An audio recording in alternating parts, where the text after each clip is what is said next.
For those who can't see the full room, Ralph Thomas is here. Antonio Downing is here. Danny Curtis Jones is here.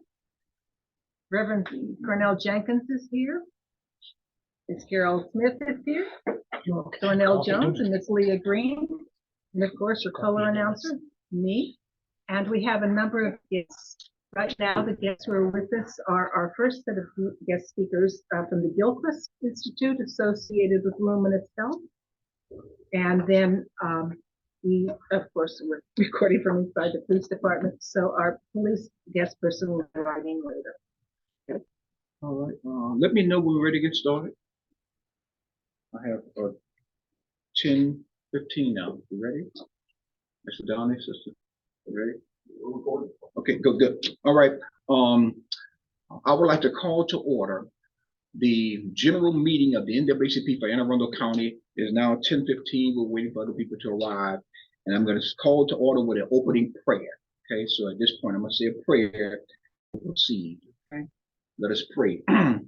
Trust in the Lord with all thine heart, lean not to thine own understanding. In all thy ways acknowledge him, and he shall direct thy paths.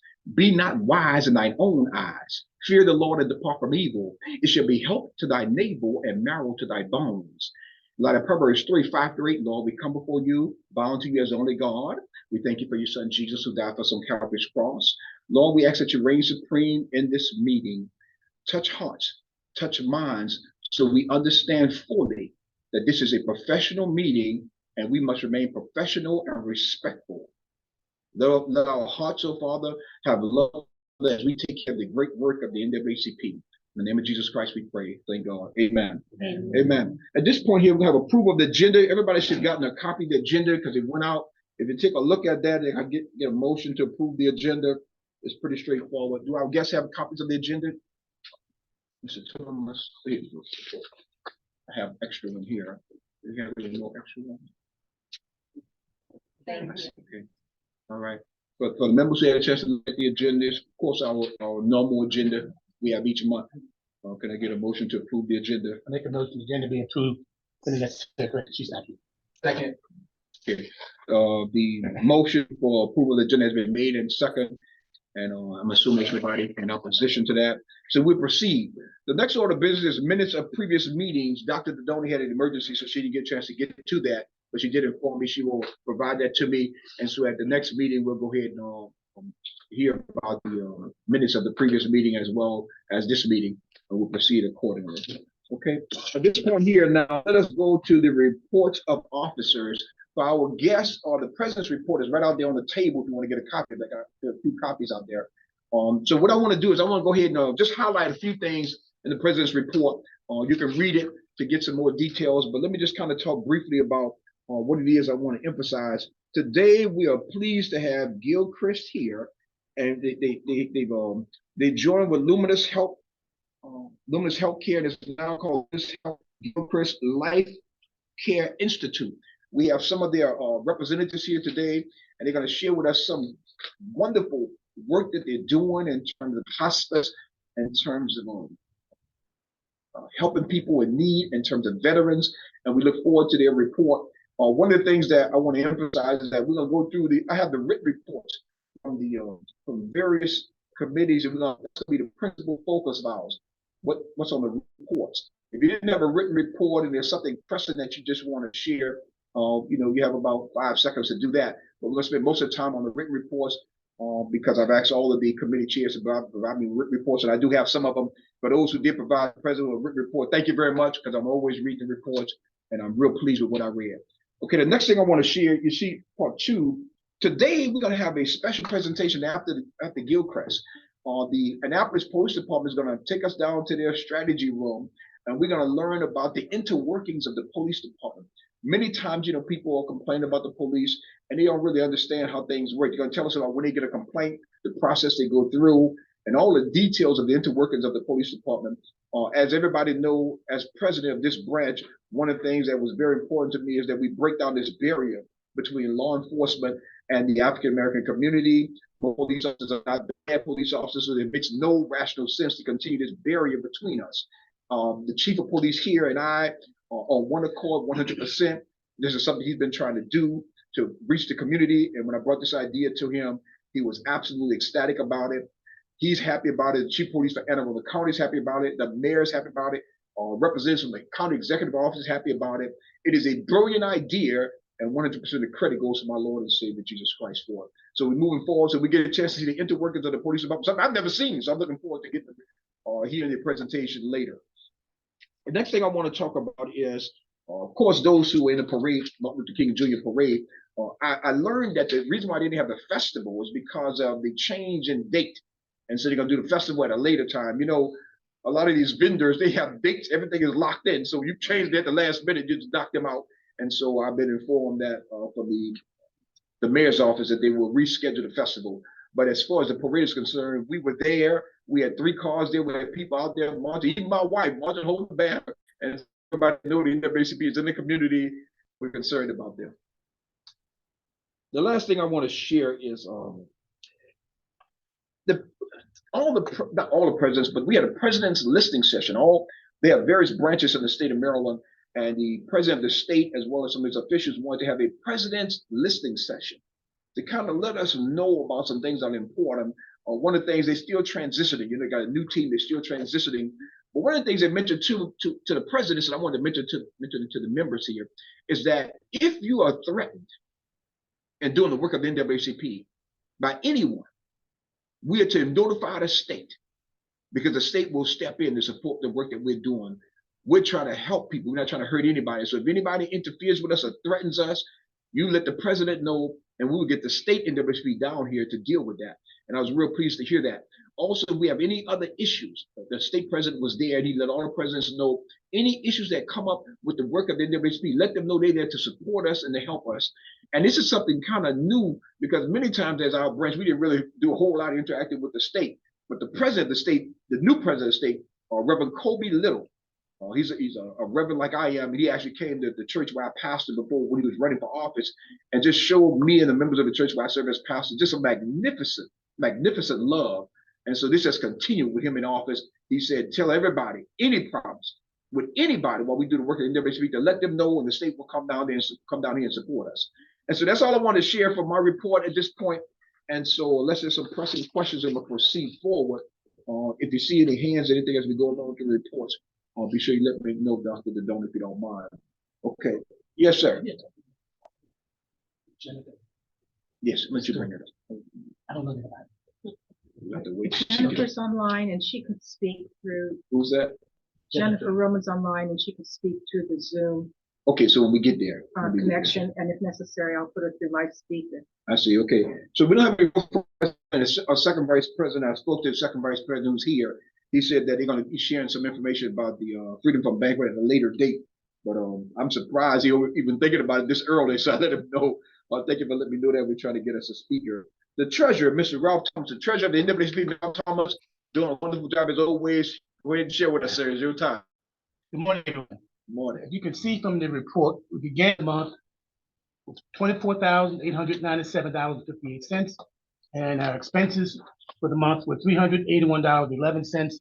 The expenses included our general monthly expenditures rather, and the income was $272.89, and that was mainly memberships. We had 4 new regular memberships and 1 Silver Life subscribing member for the month of March.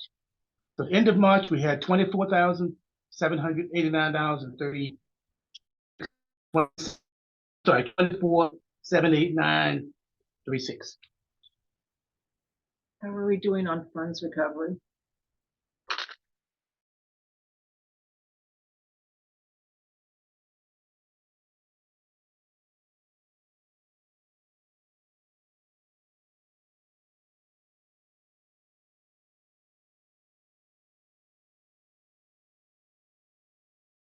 Money, and we intend to get every penny. And so there's a court date. So that's proceeding smoothly in our favor. Thank you, Mr. Thomas. I do want to share one other thing too, while it's on my mind, and Mr. Thomas can verify this, that since I became president in January 2023, you know, some people have been on the outside complaining things of that nature, and I want everybody to know our membership has grown nearly every month, right, Mr. Yes, Thomas? yes. We have at least 4 new members each month. And some months we have as many as 20 new members. Yes. And I try to emphasize that when I do my financial reports, the number of memberships. The month of March, like I said, we had 4 regular memberships and 1 Silver Life. And the Silver Life is $750. That's what that costs. You pay $75 per month for 10 years, or however much you can afford above that 75. I just want to say that to everybody, because sometimes you hear people say negative things out there and you think it's all negative. This branch is growing every month since I became president. So I'm real pleased with that. And for those who have joined, if they're online, thank you very much, because you've joined a magnificent organization, the premier civil rights organization in the state, as well as in the country. And we're doing great work in making America a more perfect union. So for those who joined from the time I came in January 2023, thank you for joining. And come see me one day. I want to see you and give you a hug and let you know personally how much I appreciate you joining this magnificent organization. Okay. That's my other half. The other half that I was voter registration. Yes, yes. Voter registration drive coming up on the 30th at BWI Airport. If anyone's available, it's a what is it? The Energy Caucus. I'm sorry, Energy Caucus, and they've invited us to be there to do voter registration. And also in June, we're having a voter registration drive at the Kuta Kente Festival, and also at the Cedar Morris Community Association. So we've got about 3 or 4 drives coming up in the future. Just contact me, and I'll be more than glad to give you a date and and directions on how to get there. Juneteenth. Juneteenth will be there. Plus, we'll have a parade. We're looking for parade participants for Juneteenth. They've given us the yes. They've given us the approval for the parade, and all we're waiting for now is the number. What number we will be in the parade? The question had been, are we going to have a voter registration? The answer is Yes. I hope that at the energy conference, but I'll be there. Okay, thank you. The first question was asked by member Carol Smith, who's been a magnificent help. Even though she doesn't hold a position, she's been helping out in a magnificent way. And I keep telling her every time I see her, I love her. And she's doing a wonderful job. Thank you, Ms. Smith. Thank you. We appreciate you, sister. Okay, let's proceed now here. Dr. Dodoni has been functioning, so to speak, as a help. I don't want to call her secretary. I'm not the secretary. I don't have time for that. But she's been functioning in that role in such a magnificent way. And I just want to know, Dr. Dodoni, is there anything you want to share with us in this section, secretary, assistant secretary? Elections are coming up. I'm praying about running for that office again. If there is anybody who wants to do it, be the answer to my prayer. And if there isn't, that's probably the answer to my prayer as well. Thank you. Okay. All right. Thank you, Dr. Dodoni. Thank you very much. At this point, we want to go to Reverend Tillett, Armed Services and Veterans Affairs. I asked him to be present. Is he online, Reverend Tillett? You told me to try to be. Reverend Stephen Tillett, he's the chair of our Armed Services and Veterans Affairs. Phone 443-224. Is that you, Reverend Tillett? I don't. 0537. Okay, if he comes on, we want to hear from him because we got a wonderful presentation from Gilchrist today concerning Veterans Affairs, among other things, and I want him to be present. But he did ask Gunner to be present. He told me Gunner is the premier person to talk to him. He showed up, so I'm glad he's here to hear the presentation. Let's proceed now to climate justice.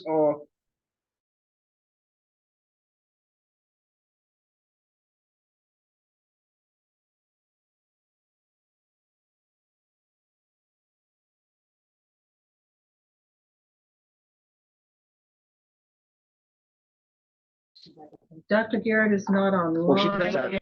She may still be in Ghana. Yes, Okay, I did get a report. I'm pleased to share that because I'm actually all the committee chairs to give me a report. I read the report. Thank you, Dr. Garrett, when you get the word. But there's a time difference between there and here. I see. Okay. All right. Let's go to community coordination. Ms. Sky Bailey, I mentioned your name earlier. Obviously, I want to hear from you, dear. I read your report. Excellent report. Thank you. So excuse me, this is unmute, and folks, give me a second while I unmute my speakers and turn them up really loud. So Sky is not available until 10:45. She has another meeting she's on, but she's in another meeting until 10:45. So maybe we can come back to her when she's finished her meeting. Okay. mentioned to the exec committee meeting that she would try to get on. So remind me to come back at 10:45. I'm working on it. Brother Downey said turn it on.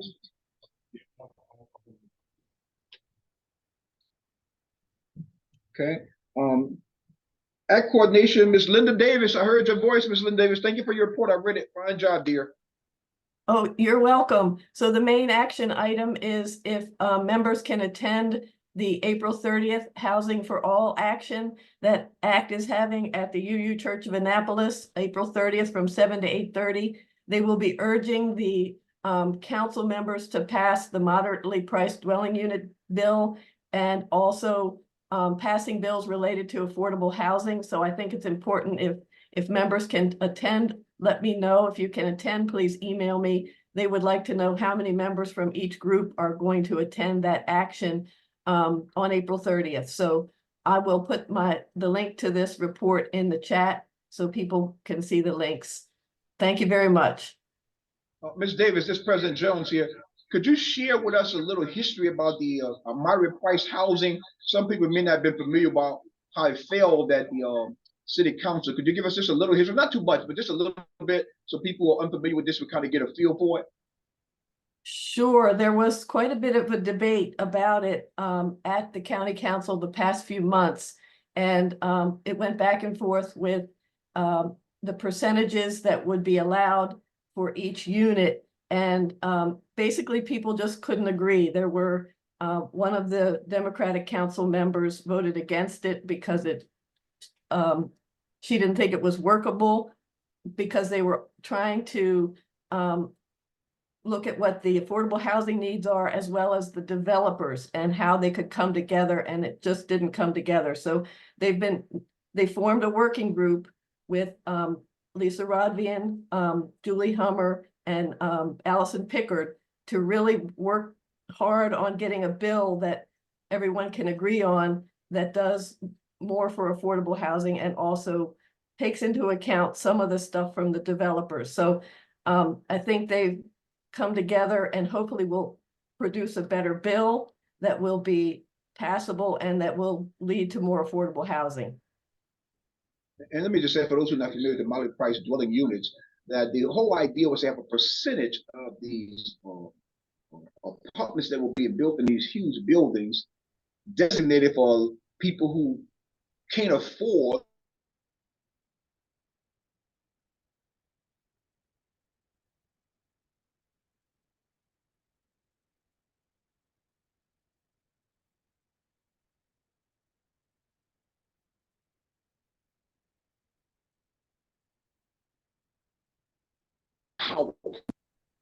a powerful group.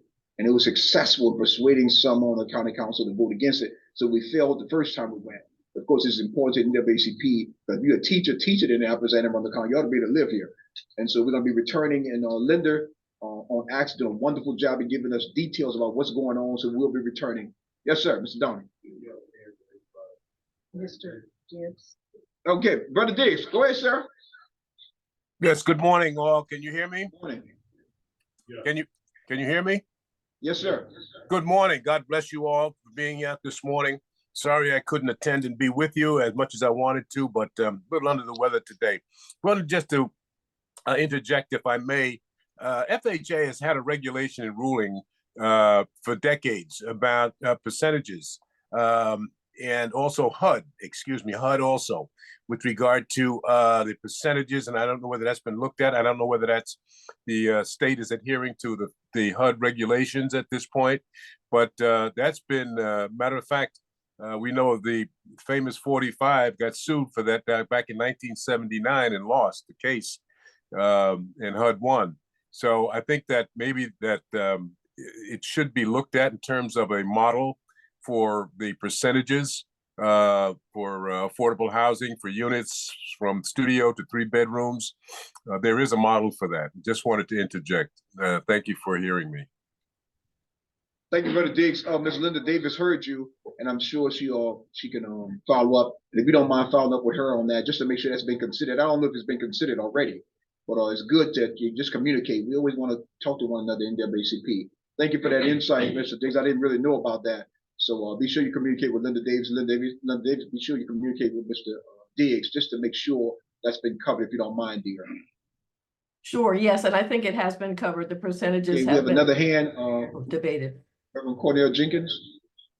I participated in a meeting on Tuesday with County Executive Stuart Pittman and his administration, and the county executive said he was not pleased with the outcome of the county council, the decision, and he's still working with the developers, trying to get them to be amenable. Good, that's good news. Thank you. Ms. Davis, you aware of that, Ms. Davis?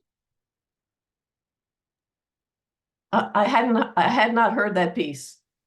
I see. Okay, good. Reverend Jenkins, be sure you communicate with us in an email or something about your meeting, because she's really focused, really focused on getting these these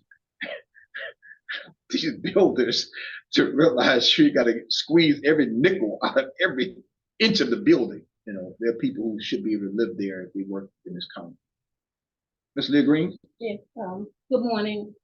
I attended the turnaround Thursday here in Annapolis with Katie of the ACT program. And it's a serious problem here with racism with all of these pieces of whatever's coming to the council. And I have a problem, I'm speaking for myself, that the underlying of all of this is that the council people seem to think that bringing in we call affordable housing, all they can see is Section 8 and bringing the property value down. So I would like to see more emphasis put on education and what's really behind all this negativity in these council people who are public servants. So I would like to see more input on why they are coming to the table to deny something that's so and need to be understood. And Section 8 is a problem with, that's a code word, if you will, and nobody wants it in their neighborhood. We don't even want it in our neighborhood. So I wish we could educate more about it. As you know, Sister Green, unfortunately and tragically in this country, often there's a racial undertone, which is the reason why NAACP has been around here since 1909. And so we're not shocked about that. That's why we keep fighting. And make sure you talk to Linda Davis as well. She's really intimately involved in this. And maybe that could be brought up at these councils, because a lot of times people act like there's no racial undertone in these things and talk about everything as if it's not there. The NAACP believes in dealing with this where it is, right in front of our faces, so we can consider it and making these decisions. Yes, ma'am. And so we understand you don't want to call it NAACP here. Dr. Dodoni? I recommend that those who are interested look at the last meeting of the Anne Arundel Human Relations Commission. It's posted online. During that meeting, Director Asha Smith of the Office of Equity and Human Relations provided the report from the first several months of housing discrimination testing. And there was evidence of it. Code wording is absolutely true. There were no reported cases of racial discrimination, but it was seen to be just beneath there was the motivation for rejection on some other grounds. An informative report. The Human Relations Commission went on to have a large discussion about making the housing rules and what the Human Relations Commission can do known, and particularly mentioned that they would like to come to the NAACP and the Caucus of African American Leaders.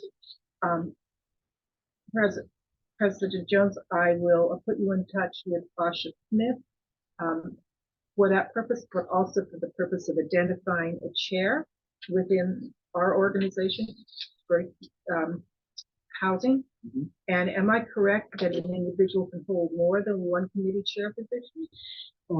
Yes, we got so many vacancies, though I'm kind of hesitant about that because I got so many vacancies I'm trying to fill. But one thing for certain, Asha Smith knows me well. We had lunch the other day and talked. She knows me well. So if you mention to her about this issue we have with this affordable housing, she and I we talk about it, and she has a good relationship with me. Good. And so Sister Linda Davis, that's another thing you might want to explore. And so, but fine job with your report, Ms. Davis. I really appreciate that. Mr. Jones, I see your hand, sir. Yes, this topic of affordable housing has a lot to do with the same kind of aspects that cause us to not have medicine. And there's a great article written in the National Library of Medicine. I'll send a contact to the secretary, so Student it passes around to everybody. And bring this to everybody's attention. Gaslighting is a problem everywhere we try to get change. Unfortunately, sir. Okay, if there are no other questions, Dr. Donald, we're gonna proceed here. Thank you, Ms. Davis, for your fine report, dear. I appreciate it. You're welcome. Thank you Let's all. proceed now. We're gonna proceed with criminal justice. That's, I've been doing the criminal justice and function as a criminal justice chair as I was before I became president. And the main thing now about criminal justice is this presentation we're gonna have today at 11 and find out about the interworkings of the police. I'm really looking forward to that. I never had a chance to hear anything about that. And the chief of police here, as everybody know, Chief Jackson, has a magnificent relationship with Reverend Jones. Magnificent. And he's allowing this to go forward. I've never heard about anybody allowing to come into the police department strategy room and hear about the interworkings of the police department. So thank God our branch is leading the way. Not only are we leading the way in this country, and we have 2,200 branches in this country, not only are we leading the way in terms of getting some type of relationship with the police officers where we can meet in the same building with the police department. Now we get an opportunity to find out about the interworkings of the police. So we're leading the way. Thank God for guiding us in our branch. We're leading the way, everybody. So that's all I have to say about criminal justice. We're going to proceed to education. Dr. Dodoni, education, dear. No report. The school system, NAACP, has introduced their new literacy program. There are many good things about it. There is a concern about loss of support for students who need additional support beyond what's built in the regular curriculum. I see our member Sarah Blazer on here. Corinne Emerson cannot be with us today, and Renee Cantori is not here. Please be assured that the Education Committee is actively engaged with the school system about this, and that group of people I named will work together to address the additional literacy supports, plus amplifying the rollout of the new literacy program so that it's genuinely accessible. I'm making a plea for members to read to children. We will be readily received into the mentor program. Come read to children. Go read in the library. Early childhood literacy starts with language and story exposure. That's it. Thank you. Thank you very much. Purchase the books. Oh, and yes, and Ralph wants me to mention that the branch has purchased the books. They will be distributed for the first time at the community baby shower later. It's May. Linda, you'll know because you're going with me, and I don't see Sharon on here, in Brooklyn Park, but we'll have books at all of our events, including the voter registration drives. Thank you very much, Ralph. Dr. Dodoni, can you tell everybody about the number of books that we normally get each year? Heavens. Just an estimate. So I want people to know 2,500. That's it. about 2,500 books Yes, we get every year, and we go to various festivals around Anne Arundel County. And you would be surprised, because I was surprised at the number of children and their parents grabbing them books. One time we ran out before the end of our festivals, and we were real pleased to see that, Bilingual. And we have bilingual books as well. And so we do this every year. So as the festivals continue, we bring out books. And I'd never seen that before. I was surprised. I was real happy to see that parents and children get the books. And of course, everything is free. And just the thirst for it to read. We were real pleased to see that. Dr. Dodoni has been leading the way on that. And we appreciate her in terms of bringing to our attention and what to do. In terms of system donations as well. She's a wonderful, modest person, but we appreciate our effort in that regard. And that's a great thing that we've been doing this individually. Even before I became president, buying books and giving them to these young people at these festivals. And so thank you, Dr. Dodoni. I want to go back to our former Education Committee chairs well before me, 5 or 6 years ago, who got the original $2,000.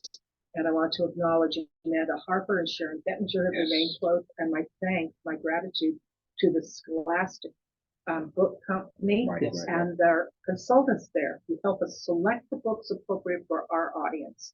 And the next step is going to be, how are we going to align these with the book selection with the approach of AACPS for reading, their new reading programs, that we're amplifying the literacy approaches. Great work, Dr. Donnie. Thank you very much. If there are no questions, we're going to proceed. Now, finance, Sister Stansberry or Brother Thomas, do you have anything else you want to share from the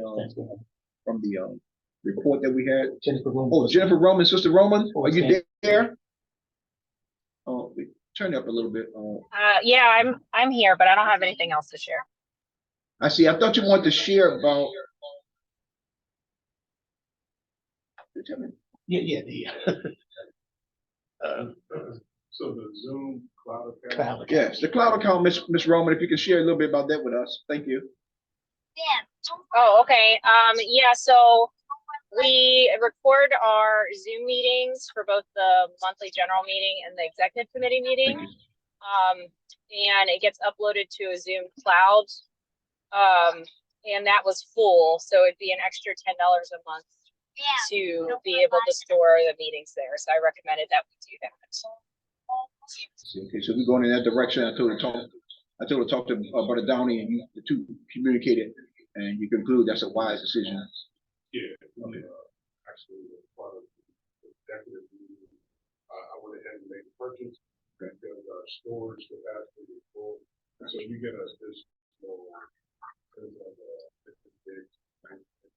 Because we got to record the meetings, everybody, so we can't run out of space. So that was a decision we had to make. I left it in the hands of Ms. Roman and Mr. Downey, who's our technical people. Thank you very much for doing that. We needed that. We appreciate it. Okay, at this point here, let us proceed. If there's nothing more to say about finance, let's proceed down to health. Ms. Priscilla Monroe, is she on? Our health chair. She's not on, but she did deliver her report. Yes, I did read a report. When Miss Monroe get the minutes of the meeting, just make sure she know that we had Gilchrist here who's going to be talking about hospitals, things of that nature, which falls right in the area of the health committee chair. Okay, so we'll follow up there. Let's proceed now to labor and industry. Reverend Cornell Jenkins, he's here. I read your report, so excellent report. Thank you very much for that.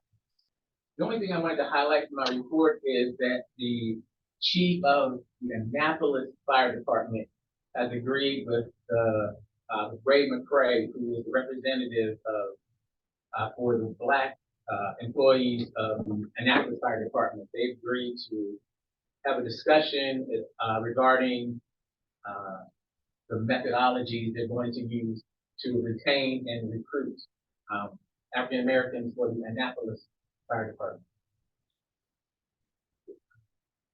And on the county level, the Caucus of African American Leaders and County Executive Pittman's staff, they are going to continue their partnership in putting together recommendations to the police chief of Anne Arundel County on their practices regarding retaining and hiring African Americans.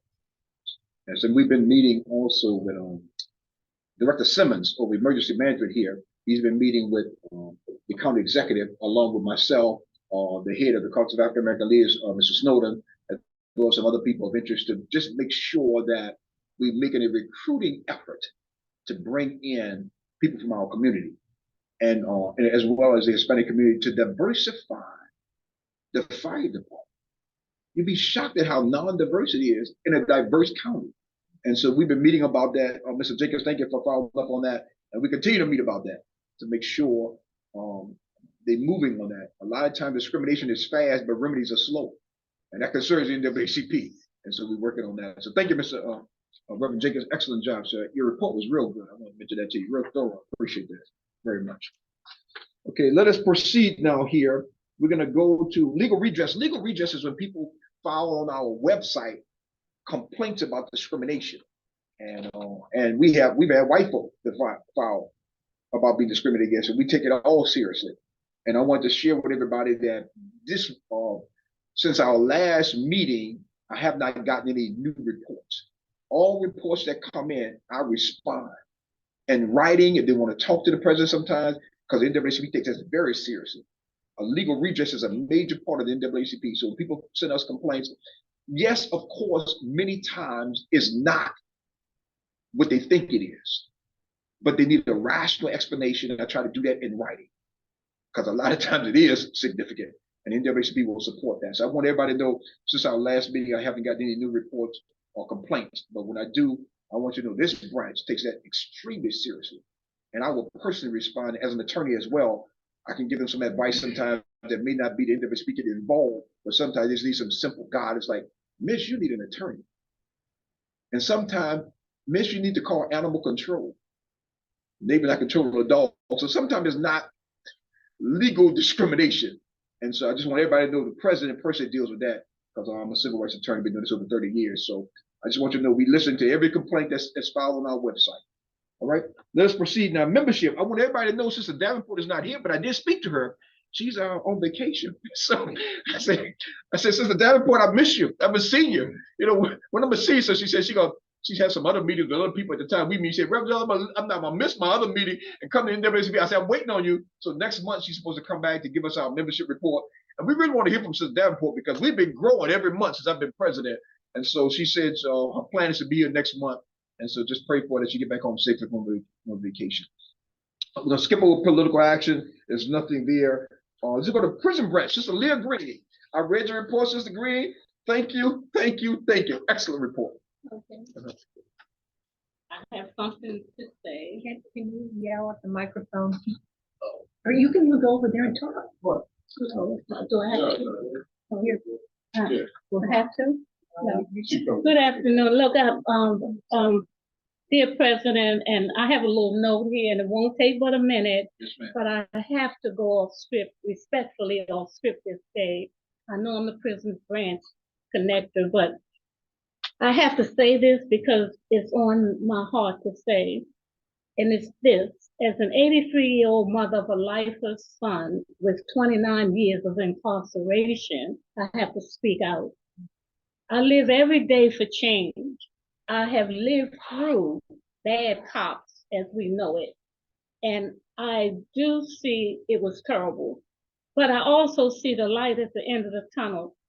I call it divine intervention. I see police leadership that we have today trying to make a difference and trying to step to the plate to at least try to make a difference in our community for the sake of our young people.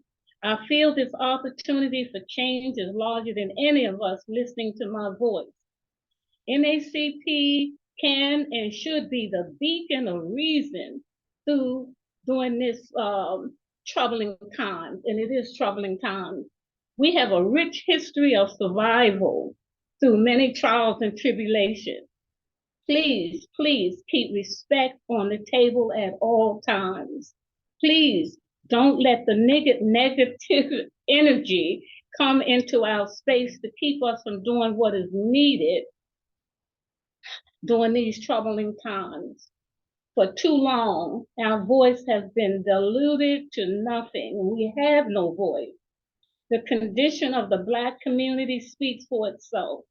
We do have power for change. If not now, let's do it for the generation who is watching us as we speak.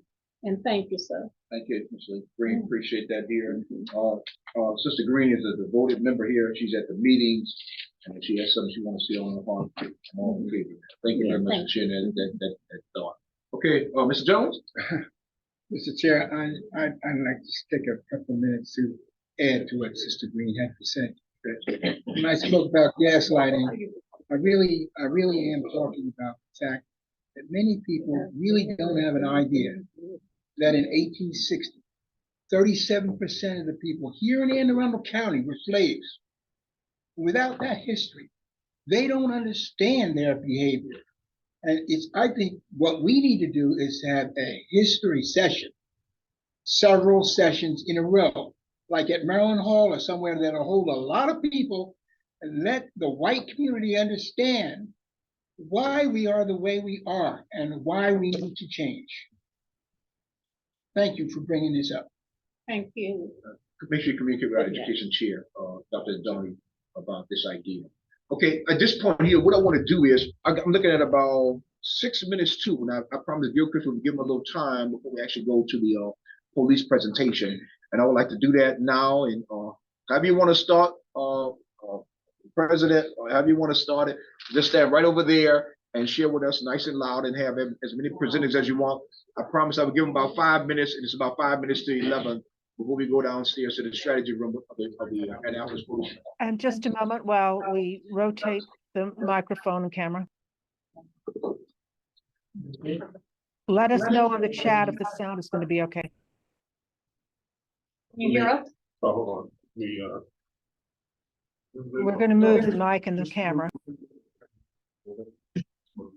We can hear you. And I was wondering if Sky is back yet for her report.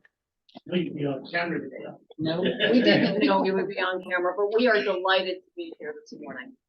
And I just have to share both personally and professionally that listening to what you had to say this morning, I hope that you know that first and foremost, Gilchrist is a like-minded organization. And we're here to support your work in whatever way we can. And we're here to specifically talk about the work of end-of-life care and serious illness care. We have recently, our organization has advanced our work into the Anne Arundel and Prince George's County area.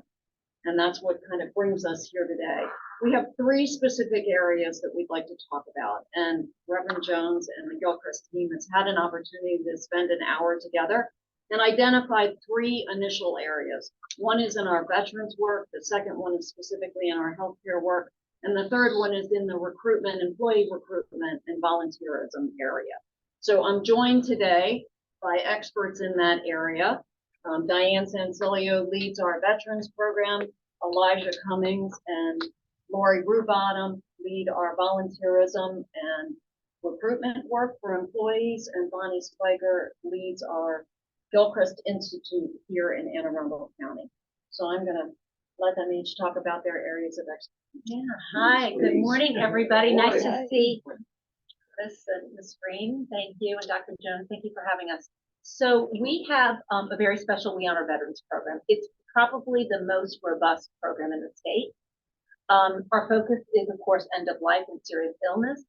About 10 to 14% of our population is veterans on hospice, which is why this program was created. It's to honor, it's to celebrate, it's to thank our veterans. Probably the biggest part of our program is we do final salute. And so we have about a 45 task force group, mostly veterans, mostly Vietnam veterans. They go in uniform and they provide a tribute to honor our veterans, to thank them. They gave the wives or the spouses a scarf, handmade blankets, pinning them, certificates, and they give cards from the kids. I'll tell you a little bit about that program. And just last week, we honored a Vietnam veteran. We welcomed them home right here in Edgewater. So that's one of the biggest programs. We also pair our veterans with other veterans. We know they have a very special relationship. And so many veterans will not share except with another veteran. And so that's also a big part of our program. We do a lot of community work.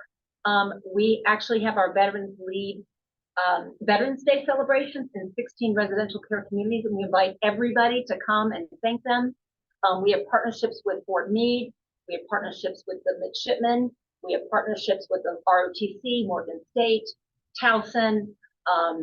We hope to be expanding our partnerships with some of the ROTCs here. So we come together, it's a big gathering, big celebration. And then just last week, we had a Welcome Home Vietnam Veterans Day. 600 plus. As you all know, the Vietnam veterans were never welcomed home. It is one of the most healing events. And we welcome home our Vietnam veterans. And again, we partner with Fort Meade, many of the organizations I mentioned, and we thank our veterans and we welcome them home. So very special. And we would invite all of you, if you know a Vietnam veteran or a family member of a Vietnam veteran, we would love for them to come to the celebration. If there is a veteran that would like to be a part of our team, we're expanding into Anne Arundel and Prince George's. We have a team right now, maybe 4 veterans but we're really looking to expand to provide those services that we do in the other service area. Quick question, you said the partnership with Fort Lee, you mentioned Morgan State, you mentioned another university? So Towson, also with Loyola, they have an ROTC program. So again, that intergenerational work and the younger generation honoring. So Morgan State was involved in our welcome home, and I got a response that said, we want to come back every year to the welcome home, and we also want to get involved in the We Honor Veterans program. Isn't that beautiful? And then the last thing, which I forgot to share, is it's called Operation Gratitude, and we go into the schools, our veterans, and they talk to kids about what does it mean to serve. Many of the students have, family members that are veterans, and then in turn, the youth, the children make cards to thank the veterans, and we read those cards at the final salute. And many of the veterans and family members say it's their favorite part. So anyway, just a wonderful program, and we would love for you to be involved. Thank you. You said you have your own PC or you have your own PC also? Have you gone to Annapolis High School? No, but when we need to. Do you have a connection for me? Yeah, Commander. Can you and I? Okay, perfect. Thank you, Curtis. That would be wonderful. It'd be great to get them involved. So thank you. I'm gonna go to the, I think the healthcare area. Yeah, so as you guys are aware, Lumen Health and Refresh joined forces to provide end-of-life care for the community in Anne Arundel County and Prince George's County. So my job was to but build the hospice program in the area, hiring folks that mirror the community that we serve, and providing end-of-life services and care to anyone who is in need. The employees that we have are more than 50% African American, and I'm a firm believer that you must have folks working in the community who represent the community. So that's how you build trust in the area. It's wonderful work. Everyone who's doing it is grateful and happy to be serving this community. We'd love to welcome more folks. So if you know some nurses and aides and social workers, et cetera, who are interested in doing something different and supporting the community in this way, happy to have them. Probably taking some of Lori's. Still in my place. Yeah, sorry. But yeah, it's been a really great experience. It was a rough start, to say the least. We're new in the area, but we are growing tremendously. More than I think we anticipated initially. And we now serve over 100 patients. And we've had, oh my gosh, is it like 600 or so? We're close to 1,000 people already. So I'm way behind. and we carry an active census of about 100, just over 100 people every day. And the majority of our work is done in private residences. So, we're able to provide that service wherever you are. You go out to church. We do. Yeah, can I get your contact information? Absolutely. I speak for the voices behind the walls. If anything on your agenda for people, we have a geriatric ward behind the wall too. Yeah. And So great question. Our World Diversity Day speaker this year will be a prior incarcerated gentleman who built a hospice program within the walls of the jail, and we are committed to exploring that type of work. well, I in have this an next year. excellent So candidate for you, Larry Bratt. You might hear that voice. I think he's an expert in his senior moments behind the walls. He's did many write-ups at the watch. He got expertise in this, and I'm gonna hopefully, introduce him to you guys. And also I'd like to bring out that we had a wonderful opportunity with the women's prison. They allowed me to bring in, if you don't mind, the Angola tape. And it brought to home about the hospice with these people behind the walls that it's a story for another day, but I hope that you all will put the behind the wall population in your agenda. You said members of, that's why it's in the company to connect again. Yeah. Between the Thank you. relationship. Thank you. And hospice is It's significant with this president. My mother was in the hospital. Those that just treated my mother like they were. I'm never going to do that. So this whole idea about hospital, this president, in fact, of that 150%. I literally about to travel back and I'm the one who almost used to take them to lunch again. That's how they treated my mother. I'm never going to do that. So hospice, thank you very much for doing that. Very God bless you. So anything else? We got one thing because we got my third Recruitment and volunteerism. Let me give you a minute. Come on. Oh, no. So I think you know that community awareness and community education is key to everyone understanding our organization. And part of that understanding is how we're going to be able to recruit and do outreach. So the hospice aides, the nurses, the social workers, if they don't know what they don't know, then how are we going to attract that talent? So we do our very best to reach out to the HBCUs. I mean, not just HBCUs, but other institutions as well, to educate on our organization and to recruit. But we need each one of you to help in that. So any way that we can partnership for those efforts, we would love to hear. Ladies, you graduates, so that resonates with me. And so that's excellent, excellent. Okay, we gotta get out of here. Dr. Downey, Are these all volunteer or intern or participate? So we have an opportunity for a recruitment volunteer coordinator that we have available. So that would be one effort. But no, we're talking paid opportunities, people that are just out of nursing school, people that are techs, you know, CNAs as well. So we have other opportunities and social workers also. Yeah, this kind of work is a calling, and Yeah.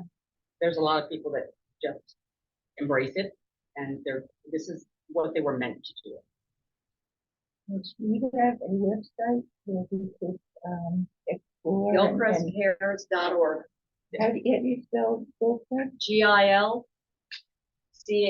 GILCHRIST. Okay. Cares, CARES.org. Thank you. And Dr. Jones, if we could have one more second, I'd love for Elijah to talk about his internship with Towson in healthcare management. And I want him to share his project. It's very special. So as we've been expanding into Arundel and Prince George's, I've been tasked with helping build our Pantry to Porch program. It's an arm of our organization where we address food insecurity in the community, and especially since food insecurity tends to hit harder in communities of color. So I've been connecting volunteers to pantries in Prince George's County and Arundel County, and we recruited St. Stephen's Baptist Church in Prince George's County. They're the largest provider of pantries. Yeah, and they've agreed to partner with us in order to we would send volunteers over to them, and they would pick up food, deliver it to people under our care with food insecurity, families with food insecurity. I mean, is this amazing work? And what we found, do you want to share about Anne Arundel versus the Prince George's, kind of the difference? So I've been finding it's been much harder to connect with the Anne Arundel County pantries and as compared to Prince George's County. The barriers to entry are much higher here because I think every pantry I've contacted, they get their food through the Anne Arundel Food Bank and the Prince George's County Food Bank, and they want a lot of information, especially since some of the people that we serve are undocumented. They don't necessarily have some of the information that they want. Like they're asking for social security number, income, a lot of really personal information. In Prince George's County, there's really very little barriers to no barriers at all.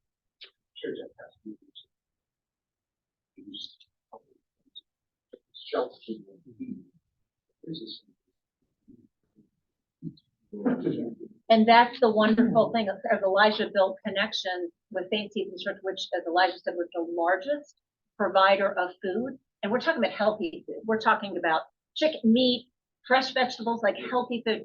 They have embraced us, and we're going to go meet them, and they're going to give us bags for every family. And we can't even imagine a family that's on hospice that is struggling to even eat. And so Elijah has led this initiative, and we're just so incredibly proud and impressed. Keep us aware of the barriers.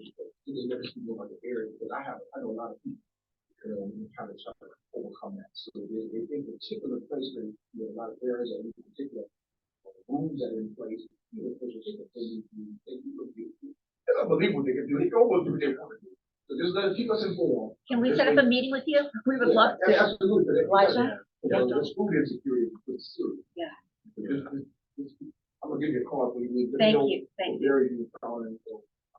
I'm executive, somebody. So thank you very much for a wonderful, wonderful presentation. And we hope to have you in Baltimore City at one of our units to continue the dialogue, because I think we have much more conversation to be had. So thank you very much. Yes, we're gonna have a lunch set up. Absolutely. So you got me on tiptoe anticipation now. I think it's a wonderful presentation. Thank you very much for coming. We appreciate it. Thank you so much, Welcome, Dr. if you want to Jones. come down to the presentation, ma'am. Voice mode, if you got time, if you're interested. We would love We to. understand. Thank you for coming.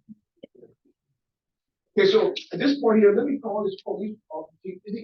Would you check and see, make sure you're not standing the hallway, there's no contact. Let's check, Alexa. Are we coming back up here? Is he out there? Yeah, he's there. Okay, so we're ready to go down. Are we coming back up here?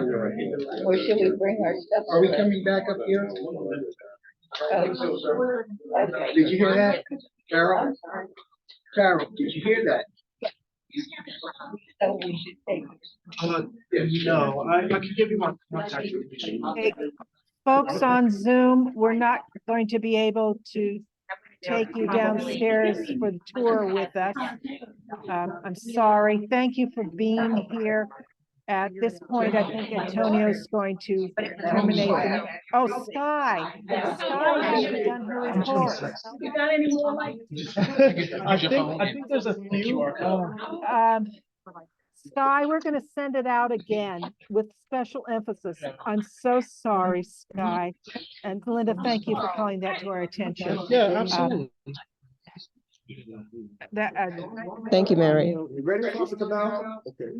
Thank you all, friends. Bye-bye. Okay.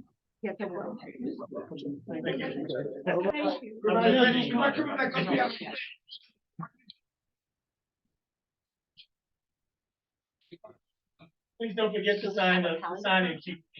So we're thinking like fulfillment, but not. Coming back? There you go. Join us as the presentation. Here you go, man. Yeah, no. Anytime during the weekday. Yeah, absolutely. Absolutely. Yeah, no problem.